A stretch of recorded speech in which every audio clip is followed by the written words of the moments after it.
Winter సీజన్‌లో రసితో కూడుకున్నటువంటి యొక్క ప్యాచెస్ ముఖ్యంగా కాళ్ళలో కావచ్చు, చేతుల పైన కావచ్చు వస్తూ ఉంటాయి. ఈ యొక్క రసితో కూడుకున్నటువంటి యొక్క ప్యాచెస్‌నే డ్రై స్కిన్ యొక్క ప్యాచెస్‌నే ఎగ్జిమా అని అంటూ ఉంటాం.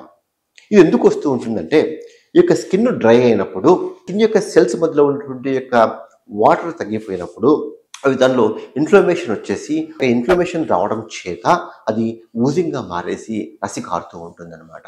ఎగ్జిమాని ఎప్పుడైతే ఇది బాగా రసి కారుతున్నప్పుడు దీనిని అక్యూట్ ఎగ్జిమా అని చెప్పేసి అంటూ ఉంటాం. అక్యూట్ ఎగ్జిమా ఉన్నప్పుడు అది రసి కారడం చేత వాటి మీద సెకండరీ బ్యాక్టీరియల్ ఇన్ఫెక్షన్ వచ్చేసి మళ్ళీ ఇన్ఫెక్షన్ అనేటువంటిది కాళ్ళలోకి వెళ్ళేసి సెల్యులైటిస్ వచ్చేటువంటి అవకాశాలు కూడా ఉంటాయి. ముఖ్యంగా డయాబెటిస్ పేషెంట్స్ లోపల. అయితే ఎగ్జిమా డ్రై అయిపోయిన తర్వాత క్రస్ట్‌గా ఫార్మ్ అవుతూ ఉంటుంది కొందరి లోపల.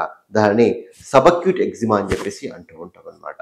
ఒకవేళ ఎగ్జిమా ఇలానే పర్సిస్టెంట్‌గా ఉండేసి, వాళ్ళు చాలా దురద పెట్టేసి ఇబ్బందికరంగా ఉన్నప్పుడు వాళ్ళు దురద గివ్వడం చేత అప్పుడేమవుతుందంటే ఎగ్జిమా వలన ఈ యొక్క స్కిన్ను థిక్‌గా మారేసి కలర్ కూడా చేంజ్ అయిపోతుందనమాట.